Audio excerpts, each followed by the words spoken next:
Welcome back to another edition with the MLB Postgame podcast. My name is Seth Guttman, and here today we will preview the four series that will take up the American League Division Series for 2023. The wild card round was a rather uneventful and boring couple days there that led to 2 days without baseball after those four sweeps. But now we can look forward to what should hopefully be a more competitive and compelling round of baseball.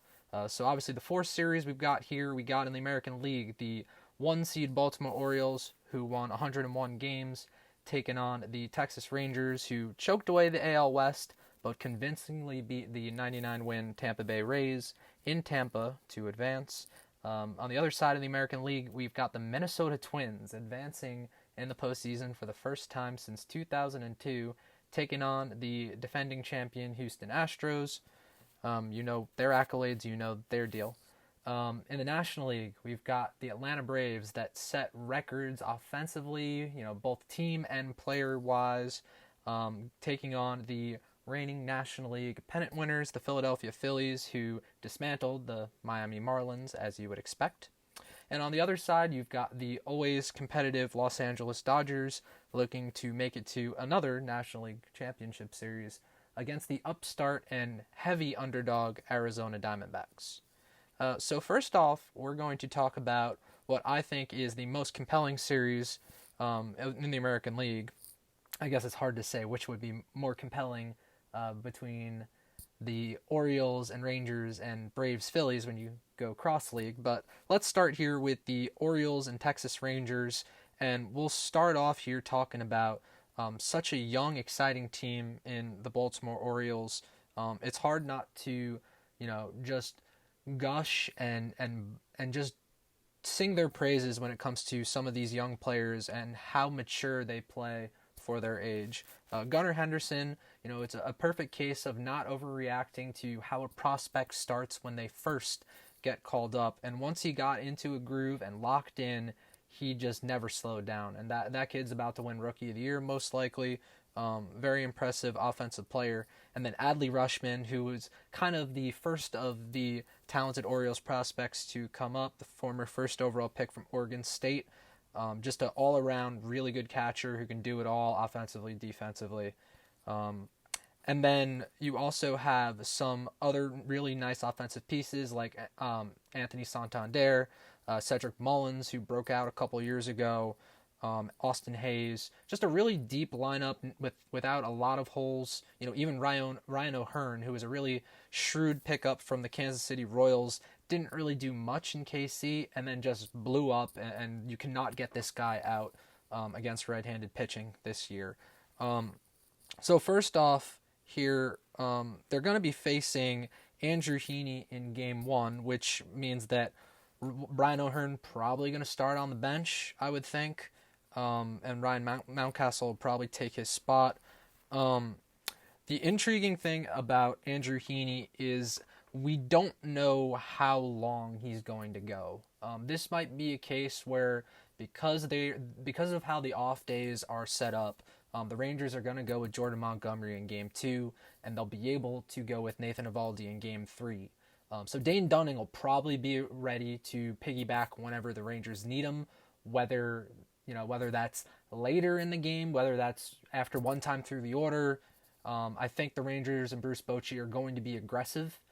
I guess they don't necessarily have to use him, but just knowing that Heaney is not someone who, even when he was a full-time starter, he was never someone who you could trust to really give you distance in a game. So I expect him to get in the game sooner rather than later in Game 1. And then for the Orioles, you're going to get Kyle Bradish, who really blossomed, especially in the second half. Very talented young pitcher. I'm pulling up his numbers here, yeah. So he finished with 25% strikeout rate, 3.82 expected ERA, a little bit worse than the surface level 2.83 ERA. But when you watched him pitch in the second half, he had a 2.34 ERA. It seemed like he got better as the year went on. But he's someone who has never pitched in the postseason, and if we're being frank, I don't know the exact number, but Aaron Hicks might be the only guy, only semi-regular guy on this team who's even seen the playoffs. So it's a very inexperienced team where you don't know how they're going to react to pressure situations, how they're going to react to, the spotlight. The one thing I would push back on, they're not going to be ready for the moment narrative that's probably going around for a lot of people, is the Orioles were such a resilient team, especially in September when, Tampa was trying to push and get back into this division race, and the Orioles kept being down in these games late in the ninth inning, and they just kept coming back and kept fighting and showing the resiliency that you see from great teams. And I think that is the kind of thing that might cancel out the usual postseason pressure. But you really can't tell until you lace them up and go out there and play the game. And then in game 2, they're going to get Grayson Rodriguez, who, earlier this year actually got absolutely lit up when he faced the Texas Rangers. It was an outing that was tough to watch, and I think he might have gotten demoted right after that start.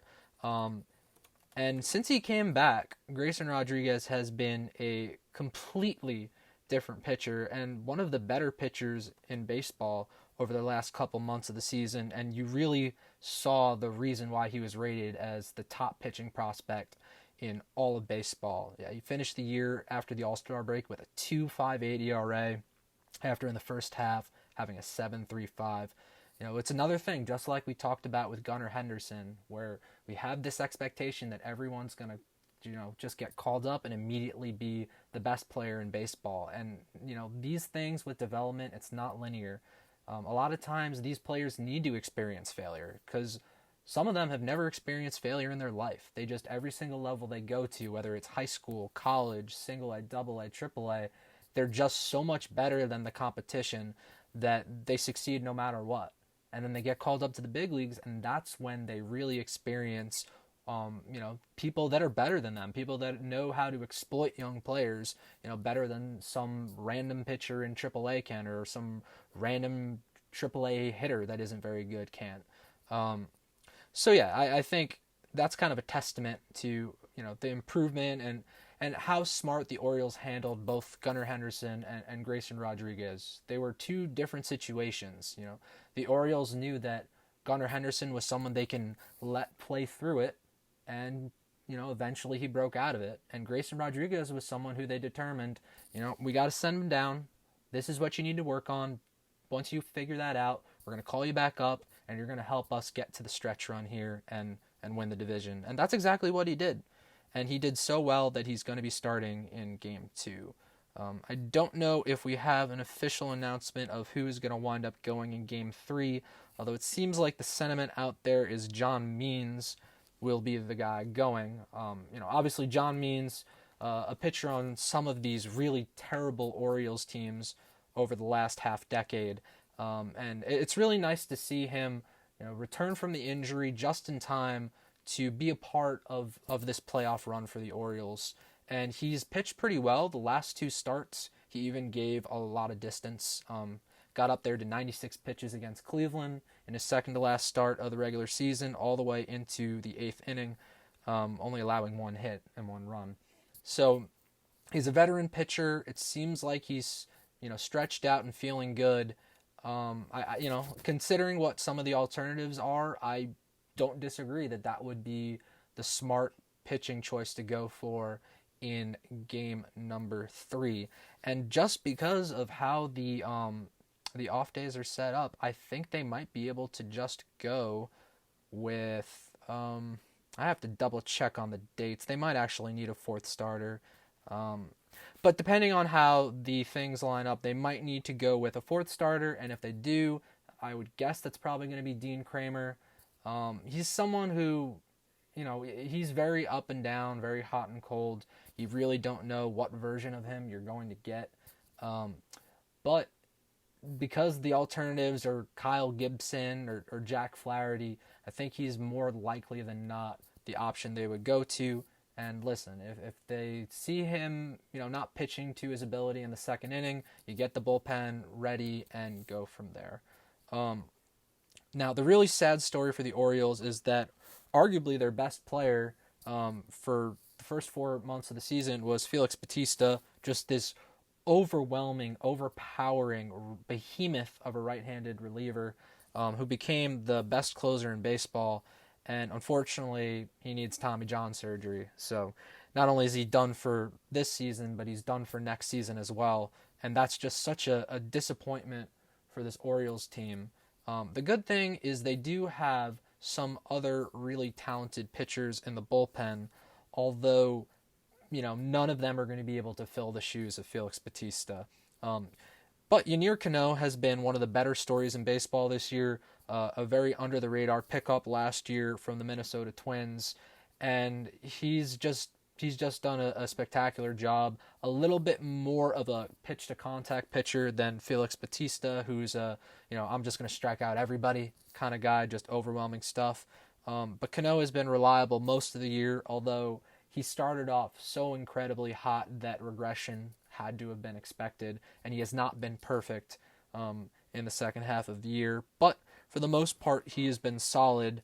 One pitcher that was really good for the Orioles in the first half as a starter was Tyler Wells, and unfortunately he dealt with some struggles. Seemed like there was some arm fatigue, and it looked like the Orioles also might have wanted to limit his innings, so they sent him down, and he, just kind of sat in the minor leagues for a while, and out of nowhere, the Orioles brought him back up for the last week of the year and made him into a reliever, and he looked pretty good.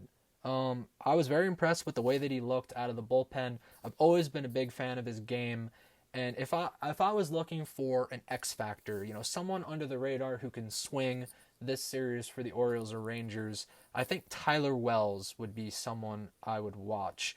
And they do have some other arms that are interesting in the bullpen, including left-hander Danny Coulombe, as well as the Japanese reliever that they acquired from Oakland, Fujinami, who is he's like a wild thing kind of pitcher where he has great stuff. He throws an incredibly impressive fastball, but he can lose the zone. Sometimes he'll give up some loud contact. Don't know how much I would trust him in a close game.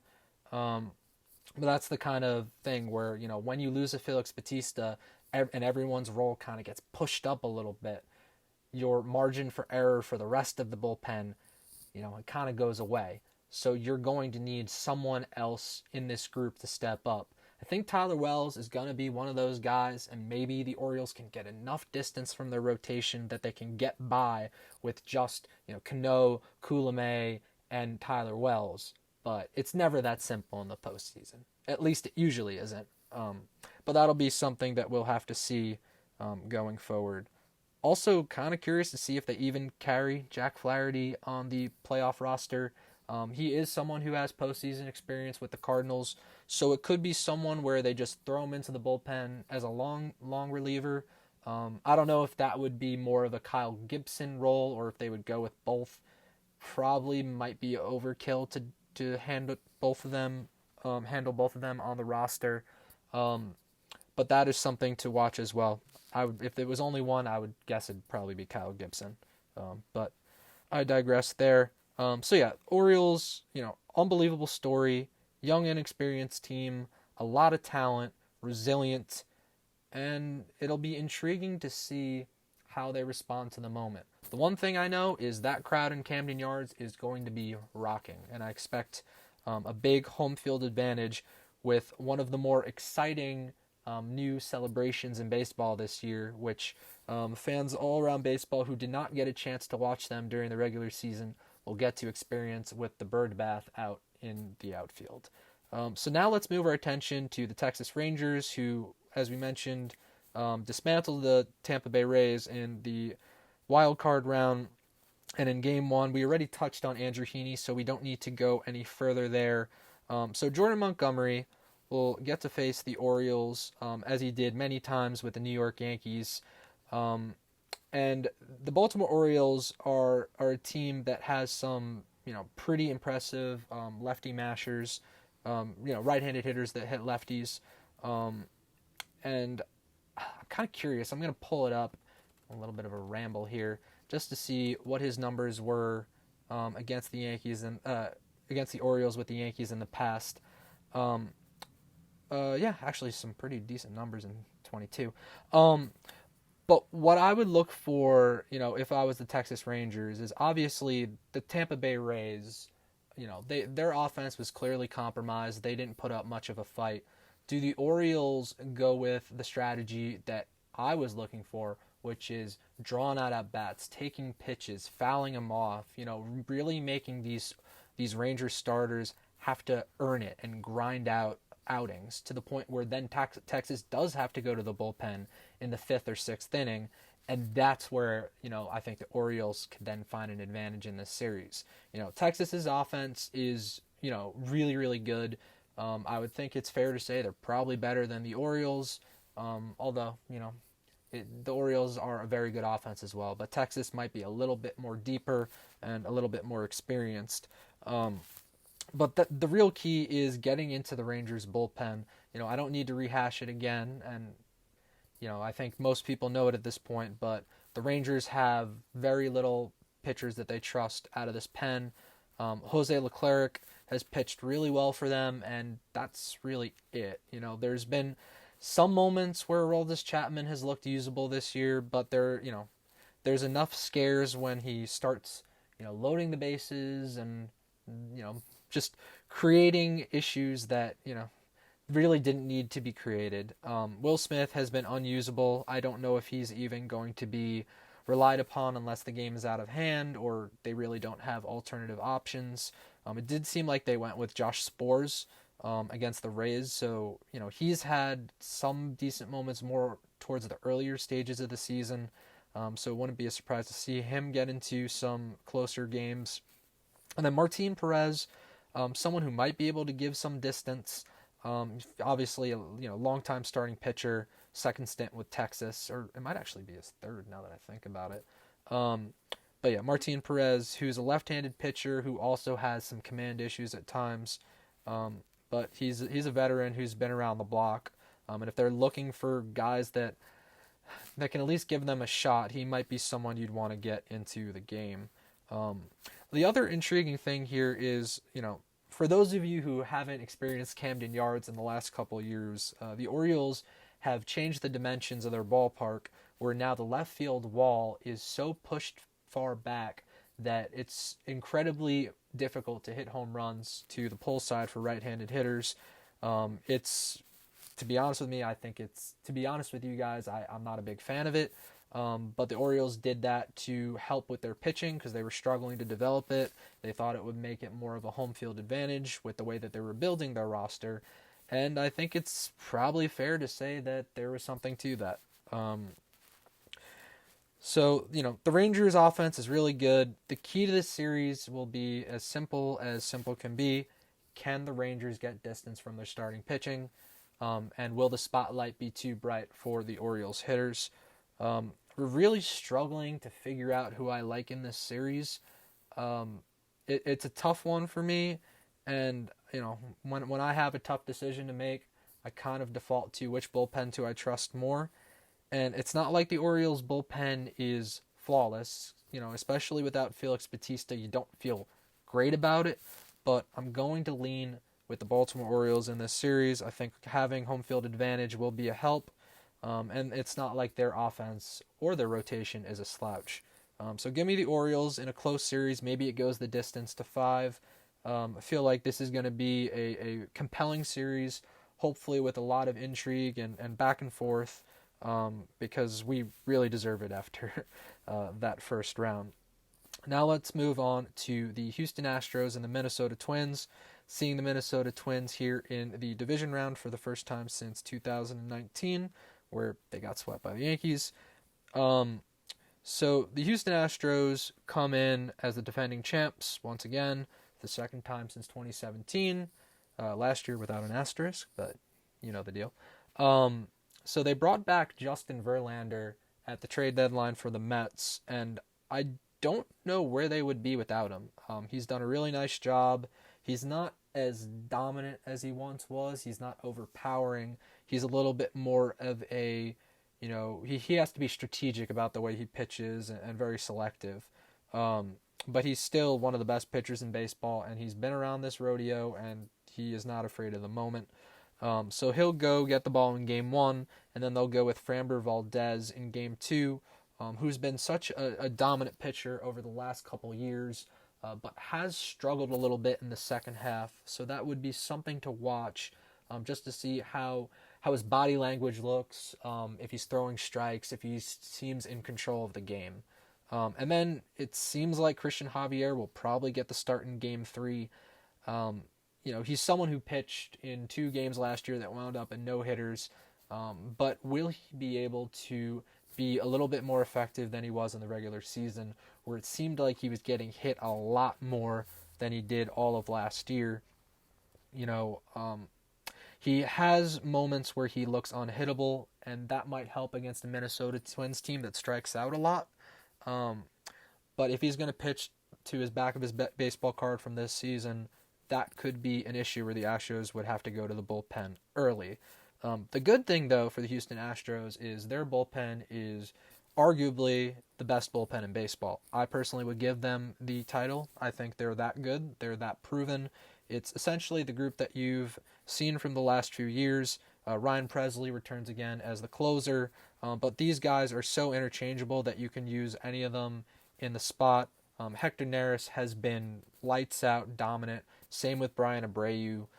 Kendall Graveman has had a really nice resurgence the last few years. Phil Maton, is a reliable guy. And then out of the bullpen, they'll also probably have a few starters in there. Hunter Brown, I don't know if he's going to make the playoff roster. He's kind of struggled here and hit a rookie wall in the second half. But I would expect both J.P. France and Jose Urquidy to have a role. Whether the off days allow them to skip a Game 4 starter and just go back to Verlander, I'm not 100% sure. I would have to have the schedule up for that. But I think the good thing for the Astros is no matter who they have to go to in Game 4, if they just had to bullpen it, they could easily do that. Their bullpen is that dominant, that good, that I think they could easily stretch out, to like 7 innings or 8 innings if they had to. So offensively, it's the same team. I believe I mentioned it on the first one of these podcasts that it's really the same team that you've known from the last few years. Just instead of Yuli Gurriel, you plug in Jose Abreu into that first base spot. It is nice for them that they got back Michael Brantley, who was a left-handed bat that they sorely missed last year. And it looks like he is back to at least being a threat in the middle of that order. But yeah, Chas McCormick has been one of their breakout stars this year because the Astros needed another offensive piece that could really threaten you up and down the lineup. Jeremy Pena was kind of a disappointment this year. I think after he had such a breakout postseason last year, everyone thought that his bat was going to take the next step, and it really never did. He plays good defense, and the Astros really don't need to get like super productive offense out of the shortstop position, but it would be really nice for them if he could. So obviously they have the playoff pedigree. I mean, Altuve and Bregman and Kyle Tucker and Jordan, like these guys have done it before, and they're not going to give away this series. You're going to have to take it from them. And I think that's where the Minnesota Twins are really going to need to play a perfect series here. So I thought the right move, and I'm kind of glad they did it, was giving the ball to Bailey Ober in Game 1 of this series. So the other option here would have been Joe Ryan or Kenta Maeda. Joe Ryan probably would have been the alternative, and I'm a big Joe Ryan fan. I think he's a really, really talented young pitcher. But he has had health issues that he's been dealing with over the last couple months of the season, and I haven't thought he hasn't looked great. He's had his moments, and he can still strike guys out, but a combination of the health concerns plus Joe Ryan is a heavy fastball pitcher, and when you have the Crawford boxes with a fastball hitting lineup like the Houston Astros, that is really the last thing that you want to give them. And I've looked it up, and Joe Ryan did face the Houston Astros earlier this year in Houston, and he struggled. He gave up 5 runs in 4 innings, including 2 home runs, 1 to Bregman and 1 to Chas McCormick. So Bailey Ober will come into this game, and he's had a really nice year. I was a little nervous that he was hitting his innings limit, and he was really starting to regress a little bit in the second half. But he put a little bit of that to rest with a really nice end to the year in September. He didn't give great distance, and they did demote him briefly to give him a little bit of a rest. But he's at least going to give them 5 strong innings most nights. And if you can get a 5-inning 2-run outing like he gave essentially the entire month of September, that would be a solid outcome, I think, for the Twins. Now, before we get to the other pitching stuff, I think the real big concern I would have if I was a Twins fan is the offense did not do a great job against Toronto, and they're going to need to score way more runs and have a lot more extra base hits if they're going to have a chance against Houston. Obviously the results won them 2 games, so you can't complain about that. But a lot of the issues in that series were Toronto related, where they can't get extra base hits in the right moments, or really they can't get any hits in moments where they have runners in scoring position. But the Twins themselves only had 2 extra base hits in the series, and it was both of Roy Lewis's home runs in Game 1. They're going to need a lot more of that in Houston if they're going to pull off the big upset. Now, obviously, the storyline here, Carlos Correa returning to his old stomping grounds. He's not going to go quietly, I'm sure. He's going to talk a bunch of smack to his former teammates, if I know Carlos Correa, as well as I think I do. But yeah, it's going to be really important for the Twins to at least threaten these starters for Houston, because once you get into their bullpen, it might as well game over. So if you're going to do damage, you have to do the damage early and often. When you get them on the ropes there in the first and second inning, you can't let up. You can't strand those runners. So when you get that slight opening to take advantage, you have to. That's really critical. You cannot let this game be in Houston's favor into the 6th and 7th inning. That is really the big key going into this series. And yeah, let's see how Pablo Lopez and Sonny Gray fare. Houston's offense is not going to be an easy task for them. And neither will it be for this bullpen. But this bullpen has done such a great job. They looked great in the last round. Every single arm they called into the game did their job. And that would be the hope again against Houston, because if you're going to, if the game is tied or tight late in the game, you're going to need to keep it close, because Houston's not giving up a lot of runs with that pen. So I think it's going to be a real tough task for Minnesota, but if their starting pitching pitches to the caliber that I know that they can, it's going to give them a shot. It really depends on, can their offense get to the Astros starting pitching. Unfortunately, more likely than not, I think Houston's probably going to advance.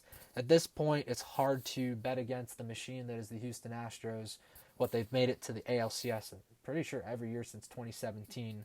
So until they don't make it to the ALCS, it's probably fool's gold to not pick them. So I'm going to go with the Astros here. I hope that I'm as wrong in this series as I was in the Blue Jays Twins series when I took Toronto. So Twins, get the job done, do it for America, but it's going to be a tough task.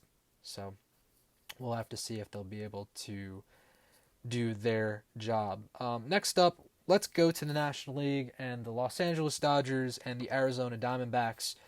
This series, and I apologize to Diamondback fans out there. Maybe I was getting over my skis when I said that congratulations to the Dodgers for advancing to the NLCS the second that the Dbacks eliminated the Brewers. There's still division opponents. There's still teams that have faced each other many times this year. But it's clear that on paper, the Dodgers are the more superior team.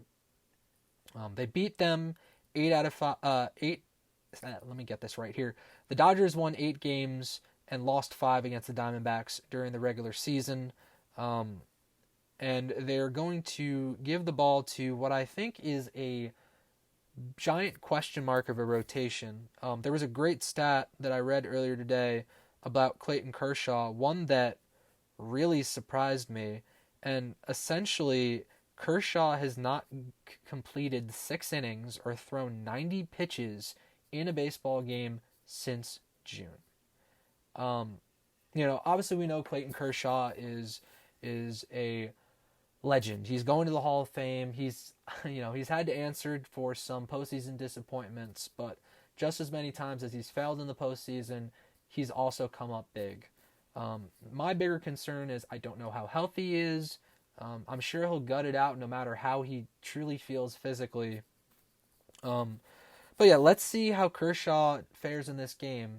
If he's only able to give 5 innings, the Dodgers, just like Houston, have a very good and deep bullpen that they'll be able to at least try to piece it together. And I think against a offense that might be overmatched like Arizona, they can get away with it. But yeah, other guys in this rotation, they've got Bobby Miller, one of the more talented rookie pitchers in the league. Really overpowering stuff. But this will be his first big test here on the stage. And you really are going with a roll of the dice. What are they truly made of, in the inside? Is he able to step up to the moment? Is he going to be intimidated? Is he going to be nervous? We'll find out. If he pitches to how he's pitched in the regular season, though, the Diamondbacks are going to have a real tough time getting hits against him. And then Lance Lynn. Lance Lynn has been a really weird story this year. He strikes out so many guys, but he gives up 1 billion home runs. I believe he's given up over 40 home runs on the season. So Arizona is a team that really doesn't hit a lot of home runs, although they did hit a number of them against Milwaukee. But yeah, Lance Lynn, he's an older pitcher who's been in the postseason before, has strikeout stuff, but how reliable is he going to be? And then if the Dodgers need to go with the fourth pitcher, I don't know even who the choice is. I know they did try a little bit of Ryan Pepiot. They have used Emmett Sheehan. Both those guys they can pair with an opener or just go with a straight bullpen game. So there's a number of options they can go with here, but none of them are really appealing. And I don't know if there's a true reliable, you can pencil them in for 7 innings of a quality start when your back's against the wall and you really need it. I don't know if the Dodgers are even going to need that in this series against Arizona, but if the Diamondbacks are going to make this a series, then they're going to have a shot. It's a short series. It allows for a lot more variance when you don't have a 7-game series. They're going to need to get to the starting pitching, and I think they're going to have a shot. It's not as locked down as the other teams in this postseason field. And if the Diamondbacks can get on base, create some havoc with their legs, and put the pressure on the Dodgers to score runs against the Diamondbacks' really good starting pitchers, it'll be Merrill Kelly in Game 1, and then Zach Gallen, thanks to the extra rest, will go in Game 2. How do they fare there? That's really the question. If the Diamondbacks were to get out early, the Dodgers have the offensive firepower to strike back. But, hey, all it takes is a couple good starts from the Diamondbacks, and who the heck knows? Maybe they pull off some upsets and really put the Dodgers' feet to the fire. The problem is the Dodgers' offense is loaded. Mookie Betts in any other year probably wins the MVP in a landslide. Ronald Acuna has a historic season. He can't help that. But Mookie Betts is just an unbelievable player. I still can't believe the Boston Red Sox let that guy go. Just an unbelievable decision that they're going to regret for the rest of their lives. And then Freddie Freeman leaving the Braves, going to the Dodgers, and he hasn't missed a beat at all. Honestly, there's an argument he's gotten even better, which is scary because Freddie Freeman was an unbelievable player with the Braves. And then up and down the lineup, there's really no weaknesses. Will Smith, really powerful right-handed catcher. Max Muncy, same from the left-handed side. Not the best hit for contact guy, but enormous power. JD Martinez, a professional baseball hitter who's played in multiple postseasons for different teams, and is always going to give you a tough at bat. And then, James Outman, a really nice-looking rookie hitter they'll go with here. And then the reclamation project of Jason Hayward, who's been one of the better stories in baseball this year. A guy who's really struggled to hit since he was a youngin' with the Braves, and the Dodgers, with their magical pixie dust, have turned him into a really good platoon option against the strong side. There's a lot of different mix and match pieces that Dave Roberts can go to, depending on the situation. It's a really deep and loaded offense. Unfortunately, it's not a deep and loaded rotation. And if there's going to be a weak side and a downfall for the 2023 Los Angeles Dodgers, it's going to be their pitching staff. So Arizona, a team I don't think we need to talk extensively about because we've talked plenty about them already in the first two podcasts. But for those of you listening to this one for the first time, Arizona is a team that really relies on stringing together hits, using their speed to their advantage. They finished second in all of baseball in stolen bases. And if you're looking for, the star on the Arizona Diamondbacks, that's, soon to be Rookie of the Year Corbin Carroll, a true five-tool player who can do it all with power and speed, the hit tool, defense, just a overall superstar of the highest level. Pitching wise, their bullpen did do better than I was expecting against the Brewers. A lot of that might have just been the Brewers' ineptitude on offense. The Dodgers are not going to let them down easy. They're, as I mentioned, the Dodgers are a lineup that has no holes. Up and down, you're going to have to get them all out. And outside of Paul Sewald and maybe Kevin Ginkel if he's pitching to his best, I just don't know how you can trust this bullpen to slow down the Dodgers. So then you're essentially saying the Diamondbacks are going to need to really string together some runs. And hey, it's not impossible, especially if the Dodgers rotation doesn't pitch to what they're capable of. But I feel like that is going to be the big issue in this series. They need Zach Gallen and Merrill Kelly to give them distance and quality distance. They need these guys to pitch into the seventh inning, and they need to give up like 2 runs at most. If they can get that, then they give themselves a shot. Otherwise, I think it's going to be a really tall task to keep up with the Dodgers offense, which outclasses them, in every way imaginable. So if they get a split here in the first 2 games and go back home, I think it's still going to be a tough task because then they have to go with Brandon Fad, and he clearly didn't have a great start in Game 1, and I don't think he's up for the moment at all. And then you're really trying to figure out, can we piece together this game with the bullpen again? If they have to repeat what happened in Game 1 in Milwaukee, I think the Dodgers are not going to go scoreless for the 7 innings against the Diamondbacks bullpen. So I think this series is a pretty clear mismatch. Anything can happen in baseball. Crazier things have happened, but I would be very surprised if the Dodgers lost this series. But the key to the Diamondbacks is get great pitching from their 2 aces and just find a way to score runs against the Dodgers starters and give yourself a shot going back home. Would not be surprised though if this is a clean sweep. That's probably the more likely outcome than a Diamondbacks, keeping this series competitive, if we're being completely honest. And then the big one, the Braves and Phillies, a series that was very fun last year.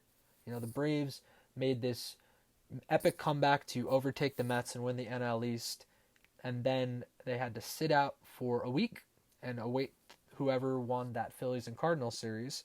And the Phillies won that series against St. Louis and then came to Atlanta and they did their thing. They went back home and their fans and just an unbelievable atmosphere willed them to beat the Braves and advance to the NLCS. Now, I know it's crazy to say a team that won over 100 games last year was inferior to any team. But, last year's Atlanta Braves are inferior to this year's Atlanta Braves. This is a team that set the all-time record for highest slugging percentage in a season at .501. They're a team that ranks third in the last 20 years in team OPS, only behind the 2003 Boston Red Sox and the 2019 Houston Astros, who played with the juiced ball, and ahead of some teams of note like the 2004 Boston Red Sox and the 2009 New York Yankees. As I mentioned with the Dodgers, this is a lineup that has no holes. Every single player in this lineup can hit the ball out. Ronald Acuna is going to win the most valuable player, and he was the first player in history to have 40 home runs and 70 steals in a season. And then you have someone like Matt Olson, who winds up hitting, 54 home runs in the regular season. Just an unbelievable season that's going under the radar just because Ronald Acuna has been as spectacular as he has. And then, up and down, Ozzie Albies had a really nice season. Austin Riley continues to have a great career there in Atlanta. Michael Harris had a really tough start to the year and then just got scorching hot to the point that his numbers look completely fine. Sean Murphy has kind of cooled off a little bit after his scorching start, but still, as a whole, through the season, he's been a great pickup both offensively and defensively. And then Orlando Arcia, someone who was not expected to be the starter at the beginning of the season, has done such a great job there. Another guy who has really blossomed this year for the Braves. Offensively, I have very little questions. Even if a couple or a handful of these guys go in a slump, there's enough really impactful hitters in this lineup that can carry them even if they have to carry the load a little bit more than they did at certain points during the season. The real question marks become what happens here with this rotation. And Spencer Strider, his ERA isn't as pretty as it probably should be, but he is a overpowering right-handed pitcher.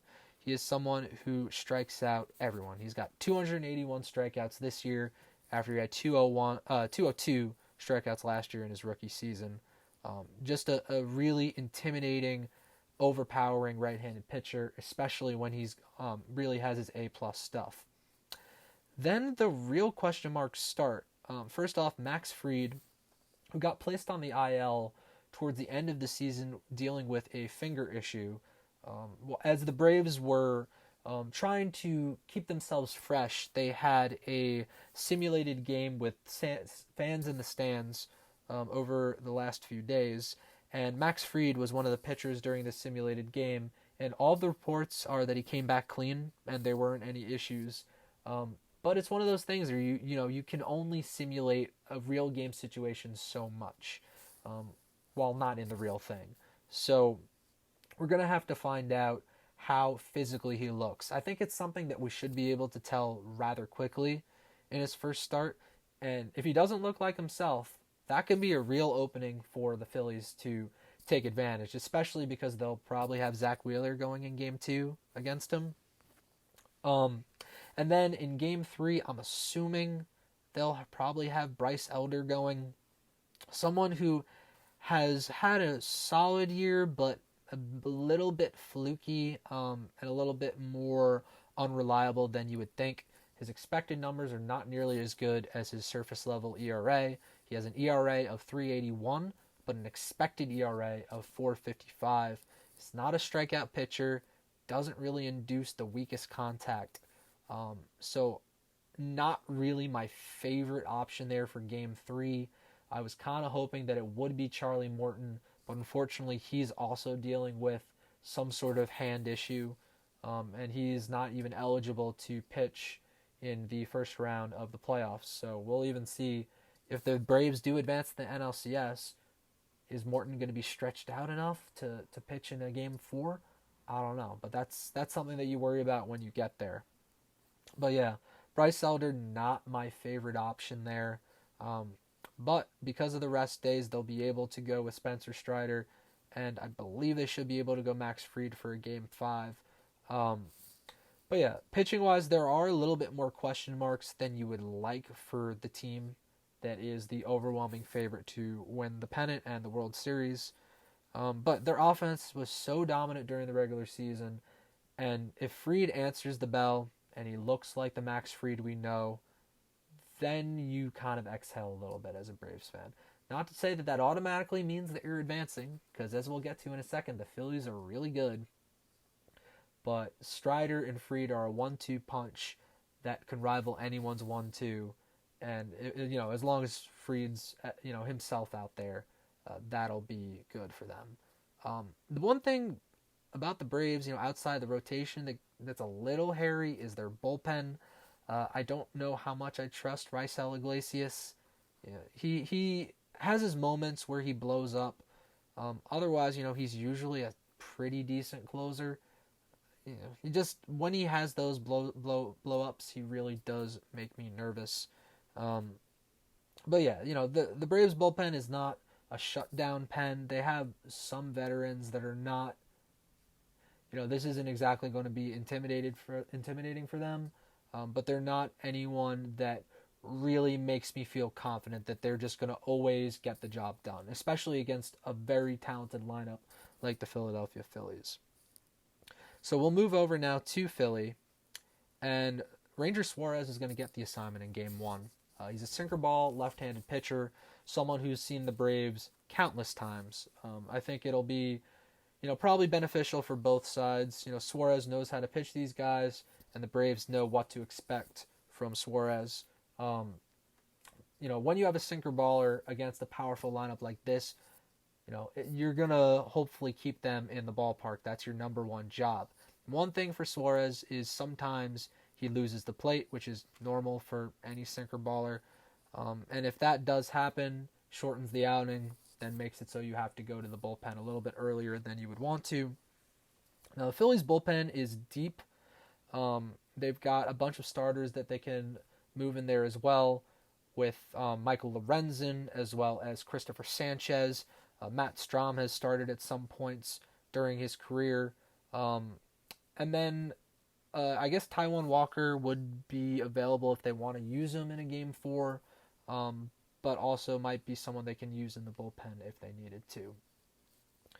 Zach Wheeler and Aaron Nola have faced the Braves just like we talked about with Suarez a million times, so this won't be an experience for them that will be surprising or really intimidate them. They've pitched in Atlanta a billion times. What I would say is Nola looked pretty good there in Game 2 against the Marlins. Against a lineup like the Braves, can he replicate that or anything in the ballpark of that? I think that is going to be critical, especially if Fried is on his game. I don't know. I guess actually Fried wouldn't be pitching against Nola, so scratch that comment. But yeah, the Phillies, where they make their bread and butter is their offense, and if they're going to compete with the Braves at all, obviously they're going to need to match them run for run, if not exceed them. Probably need to exceed them, honestly. Schwarber, Trey Turner, Bryce Harper, Castellanos, Real Muto, Bohm, even Bryson Stott, who's had a real nice breakout season. These are guys that are going to need to match the Braves' production from their lineup. Is it a tall task? Yeah, it really is. But it's not one that they haven't done before. Can they repeat history and do it again? I don't know. I really don't. I think this series is... If I was a Braves fan, I would be desperate to win these first 2 games at home, because the last thing I want is to split or, God forbid, lose the first 2 series in Atlanta, and then you have to throw Bryce Elder on the road in that raucous, just deafening Phillies crowd. The fans are going to be going ape shit. They're going to be going nuts. And if you have someone like Bryce Elder, who's a little bit more susceptible than your other 2 starters on the mound in a crucial swing game, I would be feeling pretty nervous. The last thing I want to do is be down in this series while in Philadelphia. So winning the first 2 games in Atlanta should be, I think any team, it's obviously the goal to win the first 2 games at home, but especially when you know what's waiting for you in Philadelphia and those crazy loud fans. I think the Braves need to go all out to win these first 2 games in Atlanta and make sure that the Phillies can't reclaim the momentum in this series. It's something that happened last year. They got to Philly, and the home field advantage was just too much. So, we'll mention again, Philly's bullpen has looked a lot better. It was something in the past that was a real issue, but for whatever reason, the Phillies this year have really solidified it. Kimbrel will have his blow-ups, just like I talked about with Raisel Iglesias. I guess not every closer can be Mariano Rivera, but Kimbrel is susceptible to some rough outings. But I think Jose Alvarado has been as impressive as any reliever in baseball. Greg Soto will have his moments where his overpowering fastball can really dominate some hitters.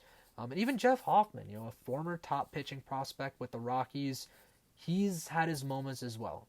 So this is a bullpen that is greatly improved, and they've got some starters here who can really give distance in Zach Wheeler and Aaron Nola. I think it's a little bit of a question with Suarez if he can go past the fifth inning.